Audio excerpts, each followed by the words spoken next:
have any new pieces of research you're happy to share with physio students?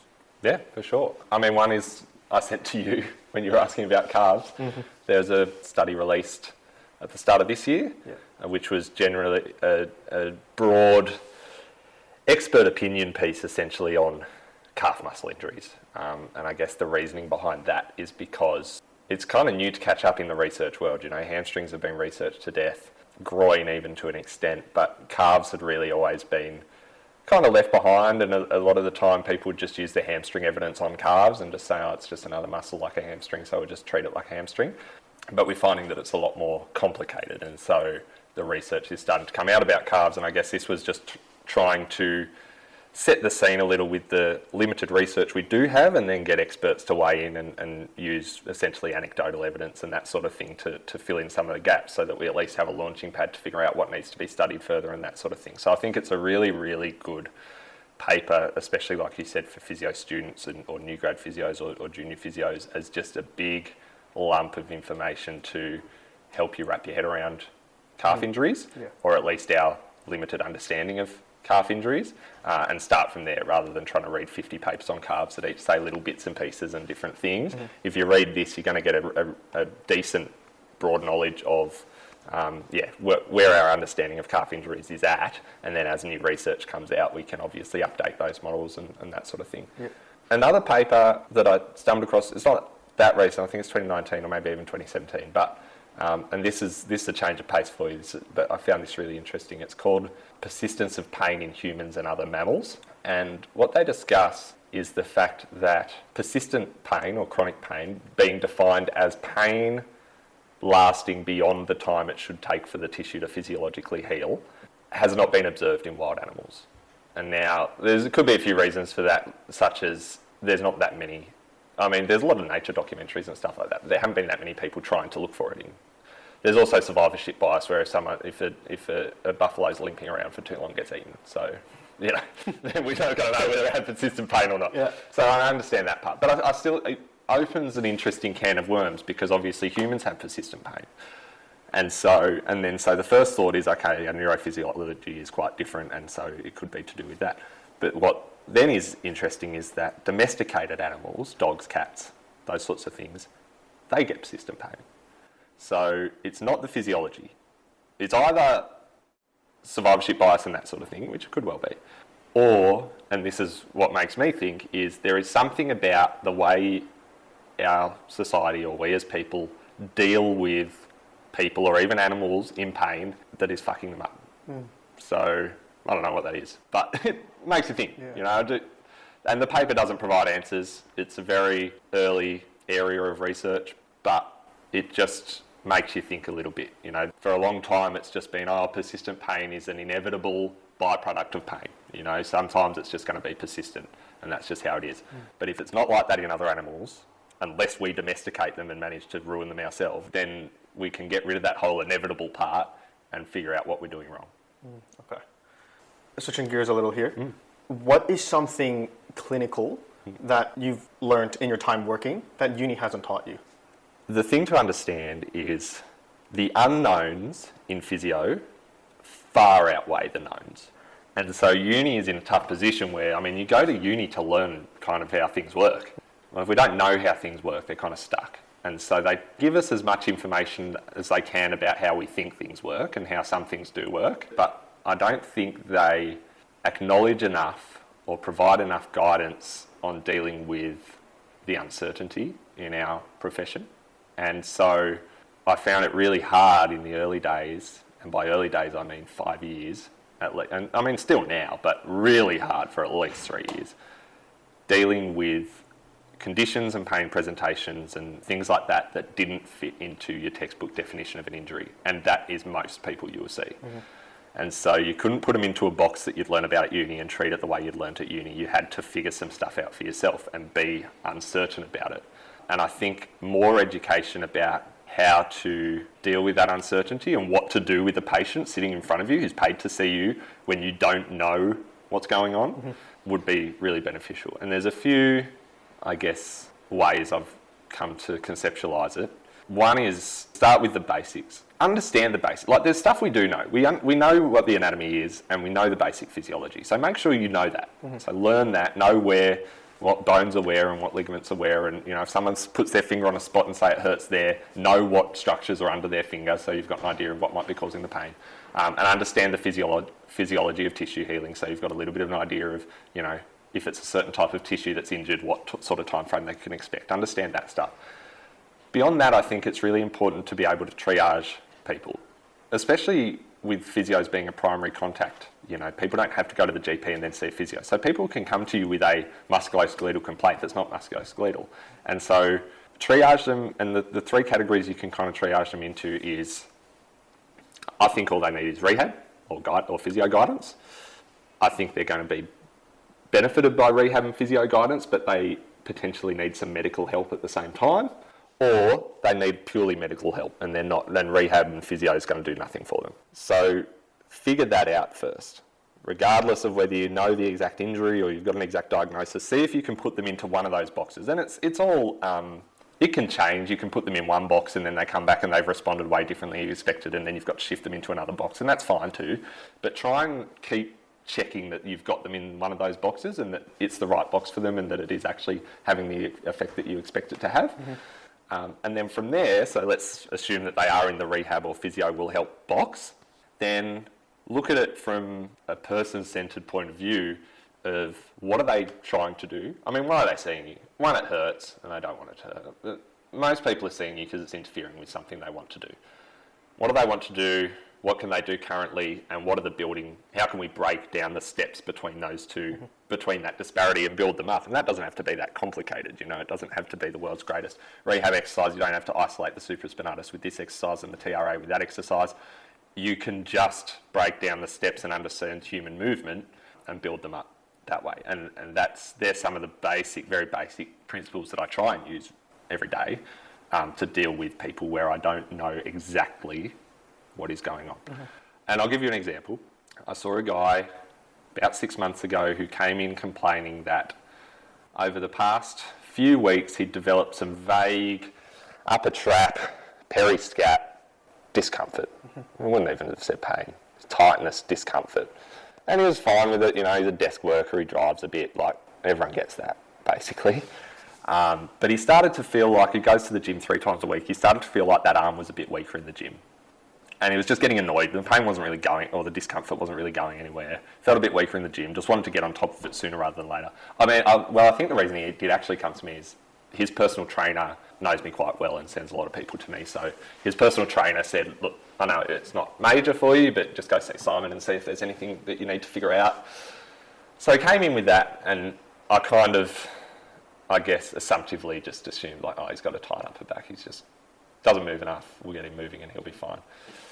So I assessed him, asked if he felt weakness in any other part of his day, asked if he felt any pins and needles numbness, any weird sensations, anything. He didn't feel anything like that. He only felt weakness when he was in the gym, and he felt this discomfort more or less all the time, but it was worse when he'd been sitting for a while and that sort of thing. Had a look at his neck range, it was totally fine, didn't change any of his pain. Looked at his thoracic range, it was a bit stiff each way, and a bit uncomfortable in that spot. His shoulder range was fine, although he did mention that when he was doing elevation, so abduction or flexion, it felt a touch heavier on that side again.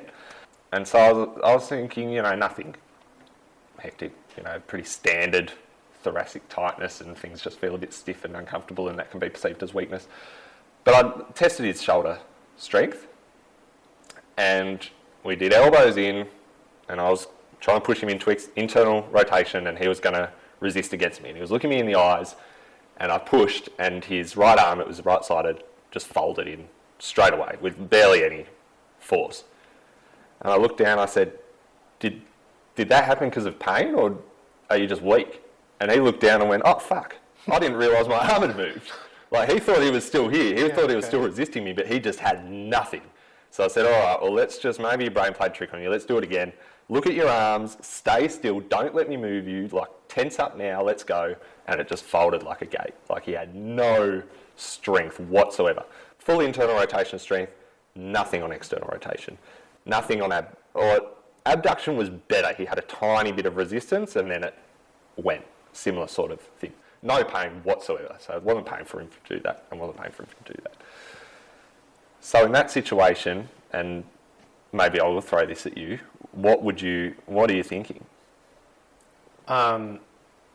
Probably something neural, like something to do with like a control, muscular control.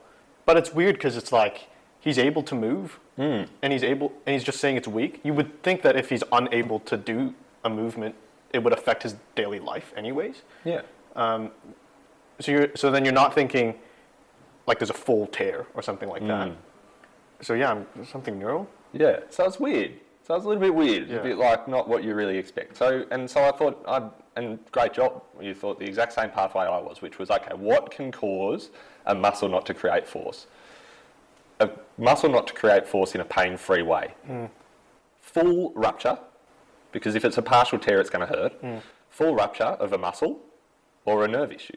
So I thought, okay, well, if it's a full rupture of a muscle, he would have done something. Like, your muscles don't just rupture in your sleep.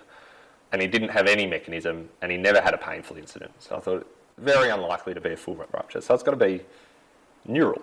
And so I thought about what nerves are around that area, and once again, that comes back to knowing your anatomy. And even if you don't know it that well, you can say it's a nerve in the shoulder and then quickly go and Google it before you see him next time. So I thought, okay, nerve. What's the likelihood it's coming from his neck? Pretty low, because his neck screen was fine. So chances are it's isolated to his shoulder. Doesn't have any sensory deficit or anything like that. So it's unlikely to be the whole brachial plexus or anything like that.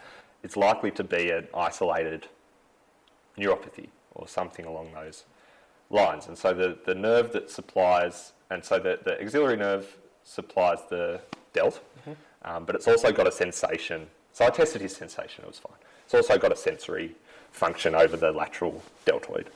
The supraspinous nerve supplies infraspinatus and supraspinatus, and it has no sensory role. So that was my provisional diagnosis, but I thought it was weird. And so in my categories, so if you think about rehab will fix this, rehab might be helpful, but they need some medical intervention, or they only need medical intervention, I put him in the middle box. I thought, look, there's a chance that something weird has just happened to this nerve and shut it off, and it can just get back with some strengthening. But there's also a chance that there's a cyst or something like that pushing on the nerve, and so we need to explore that. We can't just have him running around with no nerve function and not trying to figure out why.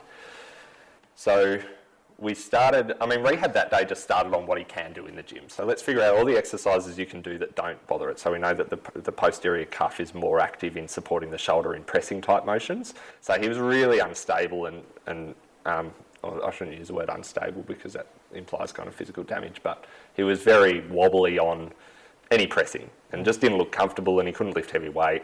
So I said, let's just not press for now. It doesn't look that useful. He could pull heavy, both hands. He could do chin-ups. He can do all his leg and ab stuff. You could do chin-ups. Yeah, he could do chin-ups. Yeah, wow. Yeah. So lats and posterior delt and stuff like that were all fine.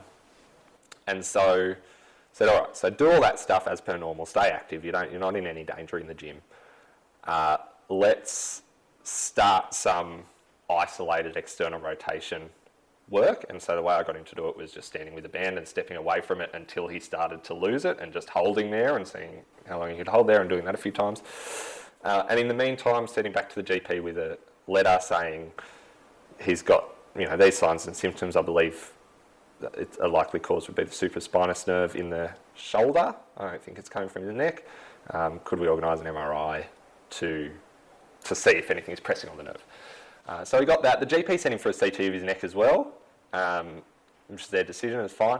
Both came back with nothing. So he had no lesion in his shoulder. He had no lesion in his neck. Outside, the guy's 45. He had broad-based disc bulges and disc height and, partial thickness cuff tears, but who cares? Everyone does. So I said, okay, well, look, good news, mate.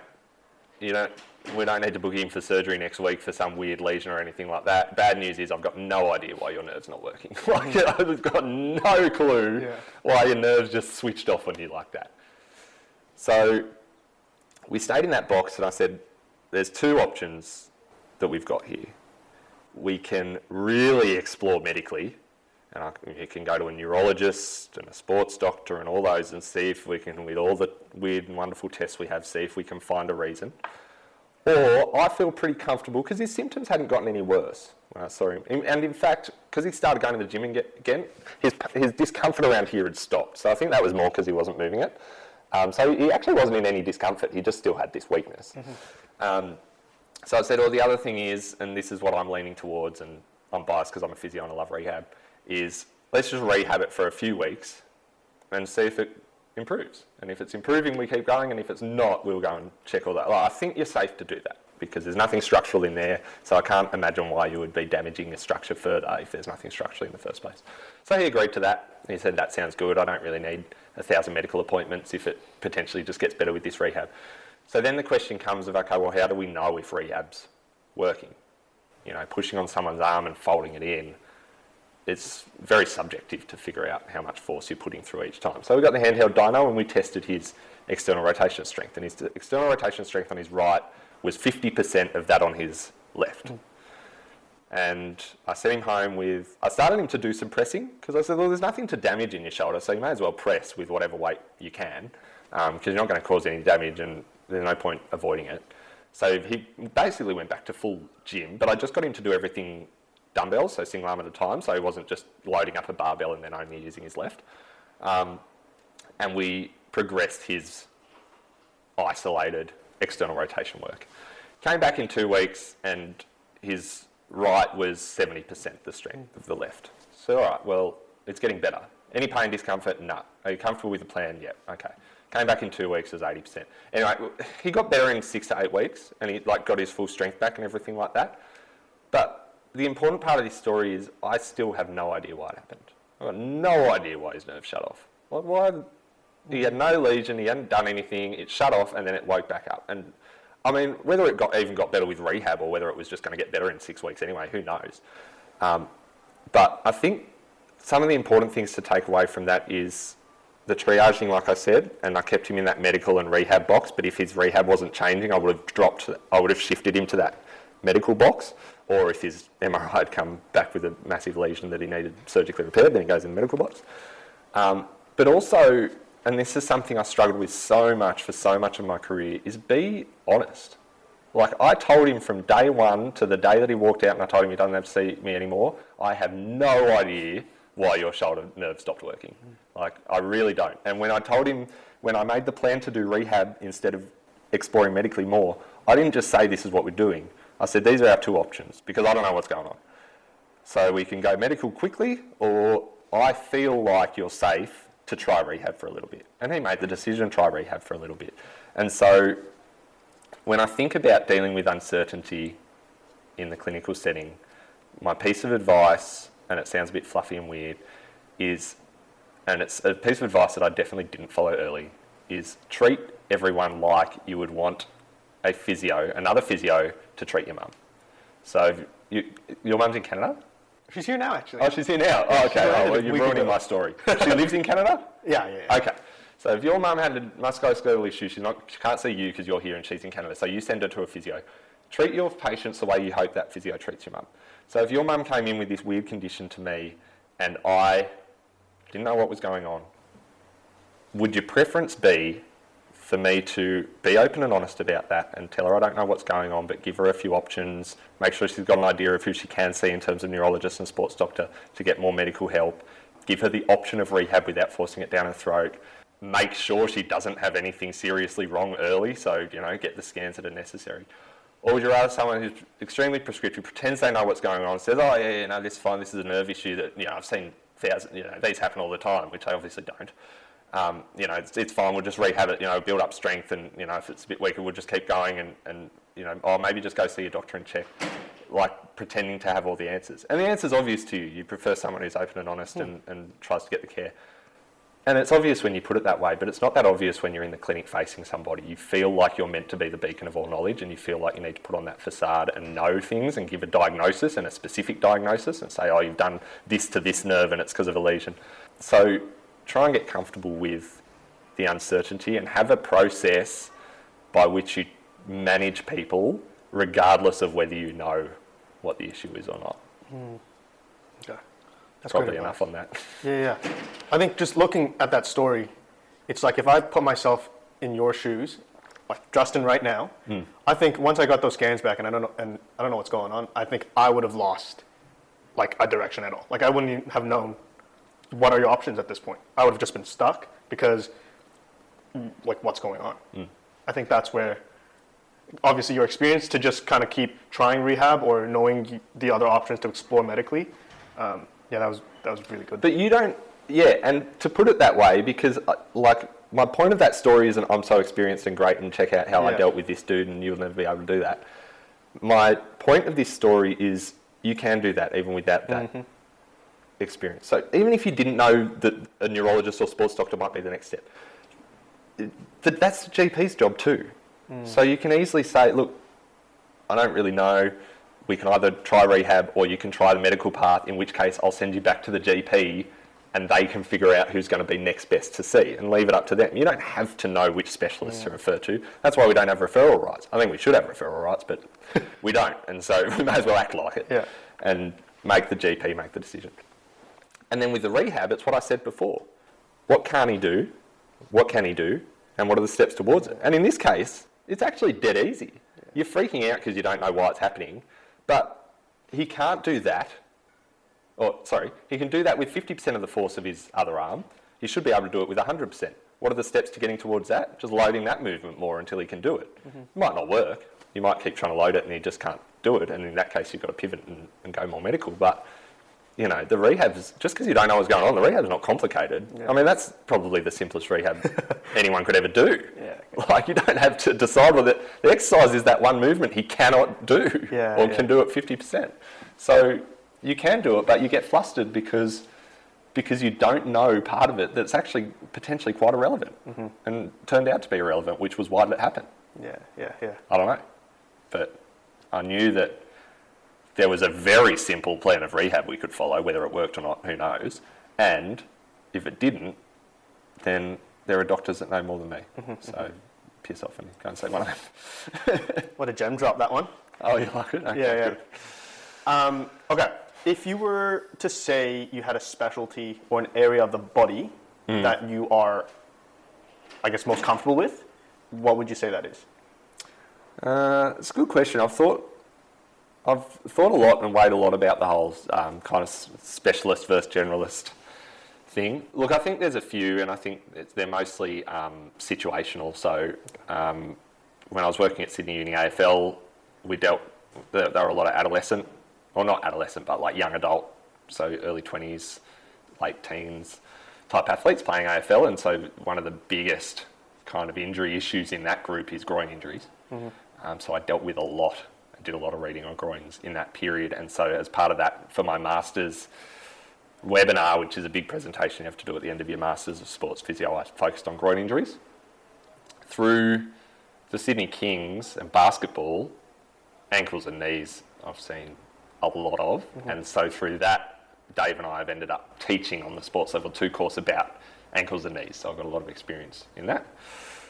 And then as it happens, and it's kind of just started this way and it's just built, I've become a little bit of the shoulder guy at Zone. And I guess it's because a lot of the sports physios there have dealt mostly with netball and basketball, so purely ankles and knees, where at least I've dealt with AFL, so I've seen more shoulders. So I've seen a lot of shoulders in the clinic and dealt with and done a few courses on shoulders recently. So there's a few there, but shoulders, groin, knee and ankle are probably areas that I've done most of my extra reading on, presenting on, teaching, presenting on, and kind of clinical work with in the past half of my career. Yeah. I'm just going to randomly pick one of those body parts. Please do. Let's say the knee, right? What's one or two of the most common presentations you would see? So the two most common presentations I see in the knee, clinically, or in the clinic, would be patellofemoral pain and osteoarthritis. In sport, in the Kings environment, once again, patellofemoral pain. So look, patellofemoral pain by far most common. In the clinic, it's probably followed secondly by, when I say osteoarthritis or degenerative meniscus type, knee degeneration. In Kings, I mean, once again, it's probably pretty similar. Like degenerative or irritable joint line, like not non-mechanical, insidious onset or without a mechanism, joint line pain. So either meniscus, cartilage, synovium. Okay. Yeah. So irritable knee joint. Yeah. If we run with PFJ, Yep. if someone presents you with, like, say, knee pain, what are your differential diagnoses to start? So insidious onset Yeah. knee pain. Patellofemoral is always going to be number one. You then can think about some of the more specific structures around that part of the knee. So the fat pad, which you can lump into patellofemoral a bit, but it's a little bit more specific. Joint line pain, so whether that's degenerative meniscus, OA, meniscal irritation, synovium, that sort of thing. You can get ITB type syndrome, so you've got to keep that in your mind. Tendinopathy is exceptionally rare in the knee in the clinical setting. It's common or more common in the high level basketball and some of those sports, but in the clinical population it's exceptionally rare. They're some of the main things that I'm keeping in my mind, and then obviously based off their story I might start to think about it, other things. Yeah, yeah. And so if they tell you their story, subjectively, are there certain things that kind of ring a bell of patellofemoral joint pain? So pain at the front of the knee. Well, I mean, the definition, and I might butcher this, definition of patellofemoral pain is pain in or around the patella with one of the following activities. And I think the activities is, well, I know it's stair walking, squatting, prolonged sitting might be on there, running.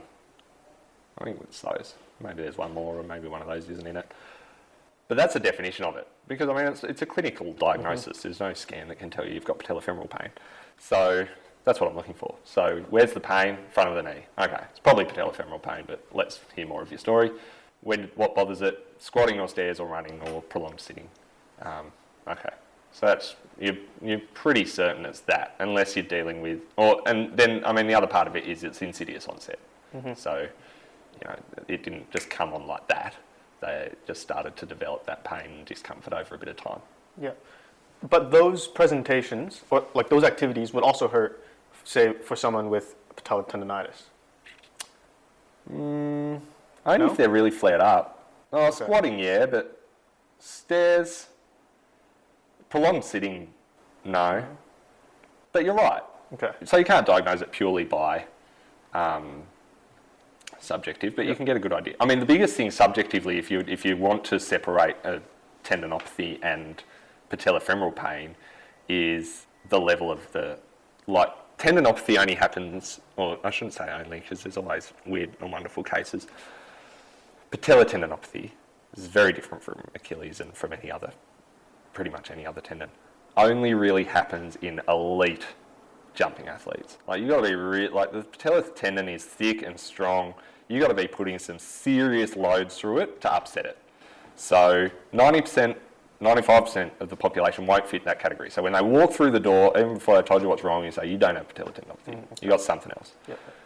That's the main thing to differentiate that, and it's got to come on playing sport. It doesn't come on from squatting and that sort of thing. So it can be sore with squatting once it's irritated, but it comes on with playing sport, and they're an elite level. And I don't mean elite like professional, I just mean very proficient athlete. Yep. Okay, and then objectively, for the patellofemoral joint pain, are there certain kind of telltale signs? Yeah, so it is a bit of a diagnosis of exclusion. Yeah. The patellar tendon will have very specific point tenderness on one part of the tendon, depending on where the issue is. The fat pad will have very specific point tenderness on the fat pad, and so you can rule out those two pretty comfortably. It gets a bit messier if they have, so you can rule them out. So if they're not tender there, then they don't have it, and so it's leaning more towards patellofemoral pain. If they are tender there, it doesn't necessarily mean that's the cause of their pain. They can just be tender there, so that makes it a little bit more messy. Yep. With patellofemoral pain, sometimes they're tender around the patellar facets, so you can poke around there, and if they're really sensitive, that can give you a little bit of an idea. But there's no real test to confirm that it's patellofemoral pain. It's a diagnosis that you get from the subjective, so insidious onset anterior knee pain that's bothered with loaded flexion essentially, and they're not in that elite category that get patella tendinopathy, and then you rule out a couple of the other things that it could be, which is your patella tendinopathy and your fat pad. Which once again, I mean, fat pad kind of lumps, you can often get patella femoral and fat pad together, but if you rule it out, then you know it's more likely that purely PFJ pain. Yep. You just mentioned, kind of there's not one real test that you would do, but you did talk about palpation. I was wondering if you'd be happy to kind of just run through some of the knee palpation that you would go through. Would you be happy to do that? Definitely. Let's Awesome. do it. Let's do it. So we're here on the plinth. What we're going to be doing now is a bit of the palpation through the knee. Sounds good. So I think, with all your objective, I guess your objective exam and palpation in particular, it's important to be really methodical and kind of have the same routine every time so that you don't miss things and you're not just like, does it hurt here, and poking around and hoping to find a spot. So with the knee, I like to start from the bottom up. I'll come along the tibia to find the tib tube and see if there's any pain or discomfort around there. If we come around from that and find where it starts to dip off, that's where you're going to get your pes anserine tendon attachment. So you're finding that as well, getting back to the tib tube and then coming around the top part of the lateral part rather of the tibial plateau as well. From there you can dip onto the fibula head and palpate around the fibula head and even give the proximal tib fib joint a bit of a move around and see if it's uncomfortable or anything like that, and then work your way back around. From there you can come along the patella tendon to its attachment into the bottom of the patella, inferior pole of the patella, and from there we can palpate the fat pad either side of that and digging in on the lateral side, digging in on the medial side. Once we've had a feel around that, that's when we can get into our patella facets. So keeping their leg nice and relaxed on the towel means you can move their patella around to actually expose those facets. So you can move it laterally and expose the medial component, and then you can move it medially and expose the lateral component and palpate around there. And sometimes people with patella femoral pain will have pain around there. Yeah. When you get to the top of the patella, you're dealing with the quads tendon. So working in through there as well.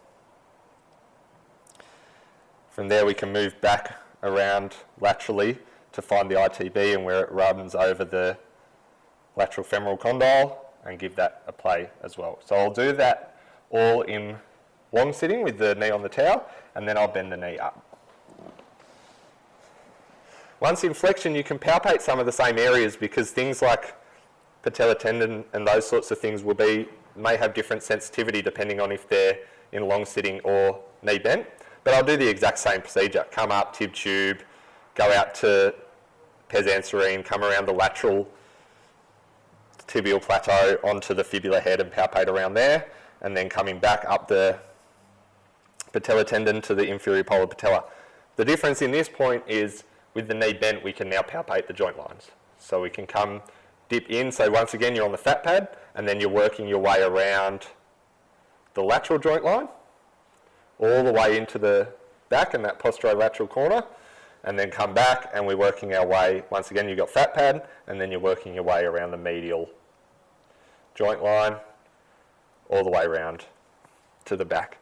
From there you can go back into your patella facets. In this position you can't move the patella around, but there is a bit more compression of the patella on them, so sometimes they are more sensitive in this position or sometimes they're more sensitive in long sitting, and then you've got your quads tendon again. From there obviously you can be a little bit more specific based on mechanisms and things. This is more for your insidious onset knee pain, but you can look at MCL, LCL and different parts like that with mechanisms of injury. But that's the basic insidious onset knee pain palpation that I'll do. Cool. Awesome. Thanks for that. No worries. Do you have a fun fact or statistic regarding the human body in an injury context? Yeah, I've got two for you. Okay. And I'm going to quiz you through this as well. Yeah. Okay. First one, a quick one, just a fun fact. There is one tissue, and in fact I heard this from Tom Cross on who's a very established sports doctor when he was talking about his ACL healing potential protocol. and so I don't even know if it's true, but if he thinks it's true, it probably is. There's one tissue in the human body, only one, that once you're fully grown as an adult, it cannot change, adapt, regenerate, grow. It cannot change. So if you damage it, there's no potential for healing. If you load it, there's no potential for growth. There's no adaptation. Once it's formed, it is the way it is, and it can only go backwards. What do you reckon it is? Is it a bone? A bone? Is it a bone? No, not a bone. Bones can heal. Bones get thicker with loading. An organ? No, it's not. That's a good one. But no, your heart definitely changes physiologically and physically with exercise and that sort of thing, and as do your lungs. I don't know about every other organ, but according to this fun fact from Tom Cross, they can do something. I'll give you one more guess. Yeah. Like an artery? So the answer is the enamel on your teeth. So everything else in the human body can, to some extent, and not perfectly, can adapt to the stresses put on it, and has some propensity for healing. Okay. So there's a fun fact for you. Yeah. So you the second one? Yes, sorry. Yeah. Just sitting in the glow of my fun fact. Yes, I do have a second one. And this is probably a little bit more relevant to physio and exciting and interesting.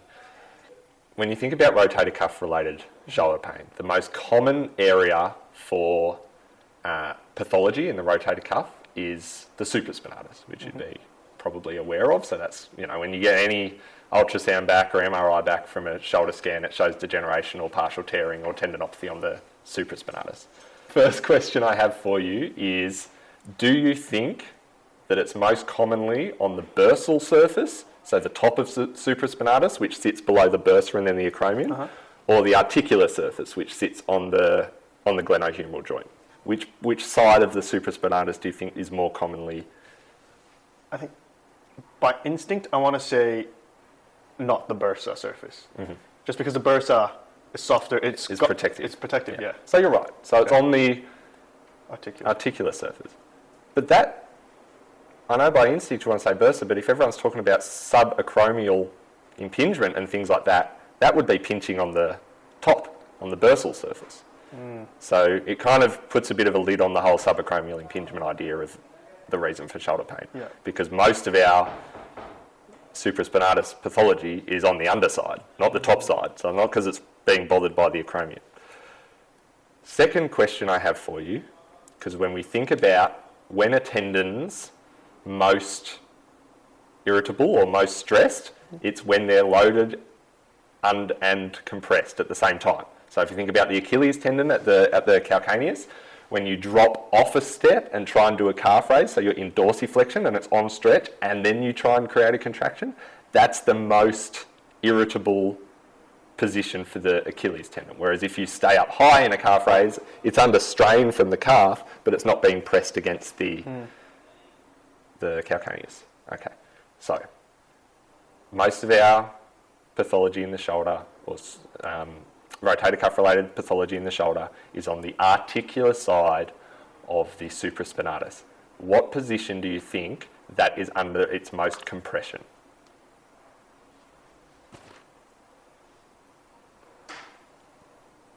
Maybe internal rotation and bit of adduction to the midline. Yeah, so you're on the right track. It's actually here, in neutral. In neutral. So with your arm by your side, the underside of your supraspinatus tendon is on its most compression. Because as soon as you come away from that muscle belly is moving out of the way a little bit, and it's getting taken off stretch. When you're down here, it's being wrapped tightly over that articular surface. Someone comes into a physio clinic and they've got rotator cuff related or subacromial or whatever, insidious onset, shoulder pain. What's the first exercise they get? Banded external rotation in neutral. Yeah. So you're basically getting someone with Achilles pain and only letting them do their calf raises at the very bottom of a step. Yeah. And you say, oh, well, this is neutral. This is a nice, safe position. If you're getting pain here, you're not allowed to do anything here until you're pain-free here. Well, in fact, most people or a lot of people I've found, and only since I've found out this fact, and it's absolutely blown my mind and changed the way I treat shoulders immeasurably. They hurt here, but they can do pull downs, they can do rows, some of them can even do shoulder press with no pain. And yet we're telling them, oh, you can't do anything until you can do this pain-free. And that's their most provocative movement. Why is it then with kind of like your Allingham's test or all those tests, it hurts in that kind of that arc that we talk about? Yeah. So that is the position. And remember, I'm only talking about the position of most compression. Yes, right. If you think about a lever arm, the heaviest load on the rotator cuff occurs at 90 degrees because the lever arm is longest and the gravity is pulling it straight down. As you get higher, gravity is kind of pulling it this way. It's not actually pushing the arm down, and obviously as you're lower, there's not too much gravity on the arm. So they're different mechanisms. So I'm not saying people don't get pain out here, and I said only some people compress overhead pain-free in the first visit with that sort of shoulder pain, but they're more than I expected. So that puts the most tension on the tendon, but that puts the most compression on the tendon. Okay, yeah, gotcha. Cool, that's awesome. All right, last question before we wrap up here, Si. If you could get one person on this podcast, who would it be? So I have a very strong physio mentor who's called Claire Walsh, and she's just finished her specialisation in sports physio. She's been a titled sports physio for a very long time. She's worked in professional sport she doesn't work in professional sport right now, but she's worked in professional sport for a very long time with the Sydney Swans, Sydney Roosters.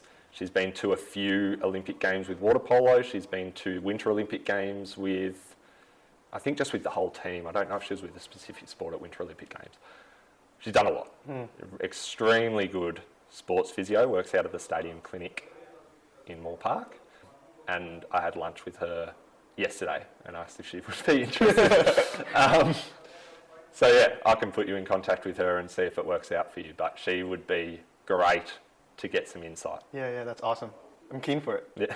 Awesome. Anyways, we're going to wrap up here, Si.